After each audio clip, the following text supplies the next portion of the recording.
Hola, ¿cómo están? Bienvenidos y bienvenidas a la primera clase virtual de historia.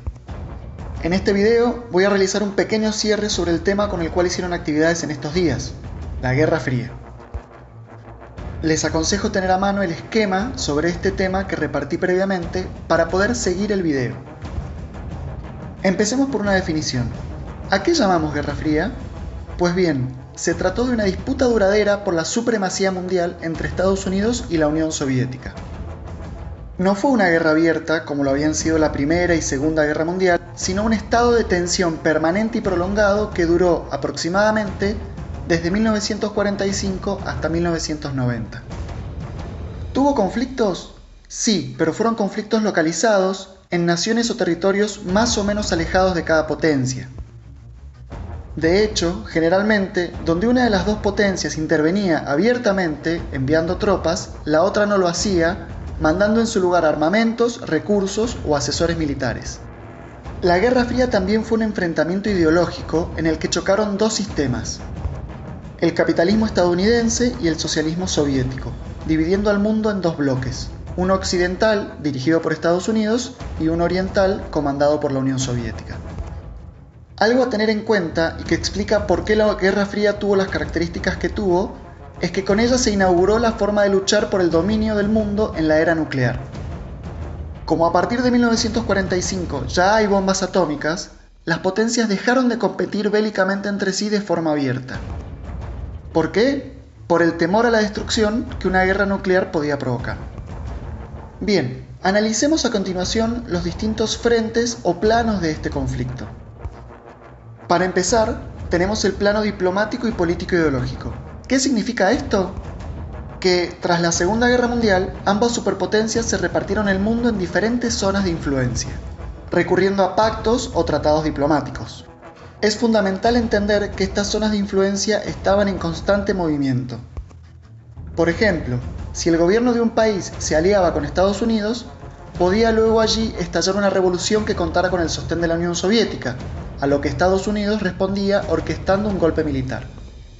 Que esta guerra fuera fría no significa que careciera de dinamismo, todo lo contrario. En el caso del bloque capitalista occidental, las principales alianzas de Estados Unidos fueron: primero, con Europa Occidental, a través de la OTAN, es decir, la Organización del Tratado del Atlántico Norte. Este pacto diplomático y militar se estableció en 1949 y continúa en la actualidad.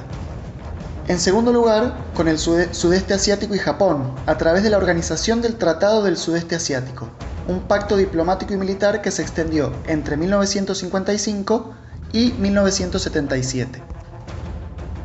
Y, por último, con América Latina, sobre quien Estados Unidos va a influir de manera muy fuerte a través de la Organización de Estados Americanos, u OEA, organización diplomática que fue creada en 1948.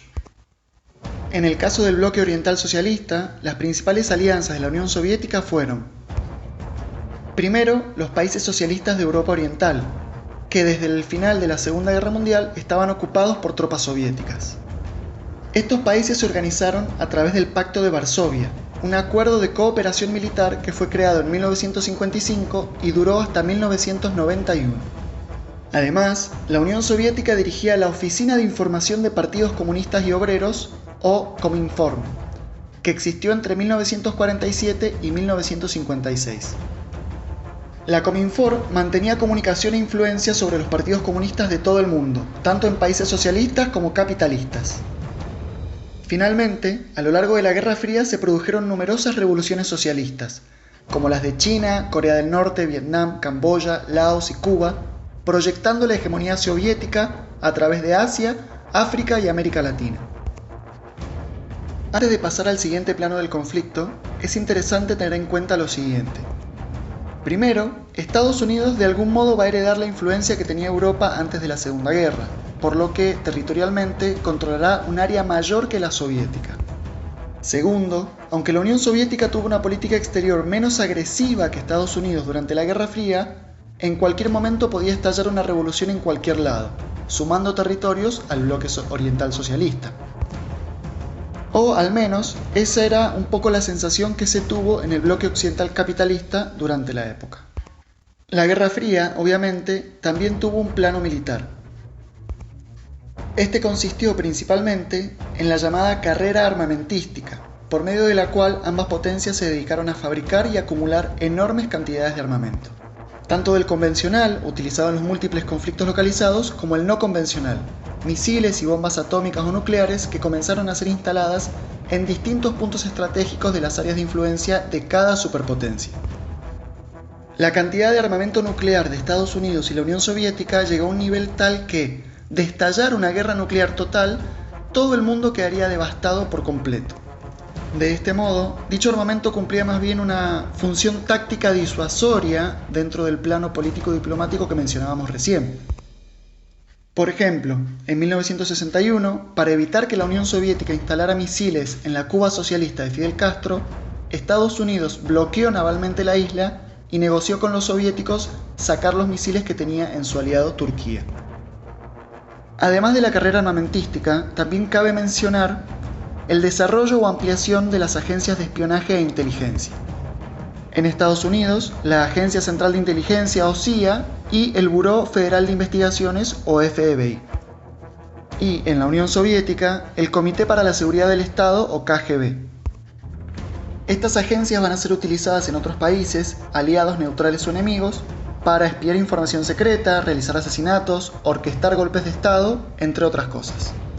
Aunque probablemente las potencias las emplearan más para vigilar a su propia población en busca de, entre comillas, traidores al sistema.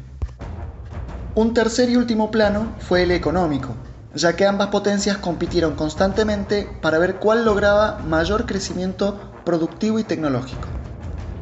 Desde comparar la capacidad energética o industrial de cada una, hasta quién podía satisfacer las necesidades de su población de mejor manera, brindándoles mayor confort y elevando su calidad de vida. Incluso los avances en materia espacial ocurridos durante esta época fueron parte de esa competencia. Quien obtenía cada nueva conquista de los cielos ganaba prestigio para su sistema en el escenario de la Guerra Fría. Esta lucha económica la podemos ver ya en la propia reconstrucción posterior a la Segunda Guerra Mundial. Estados Unidos creó en 1947 el Plan Marshall, un programa de ayuda para los países de Europa Occidental.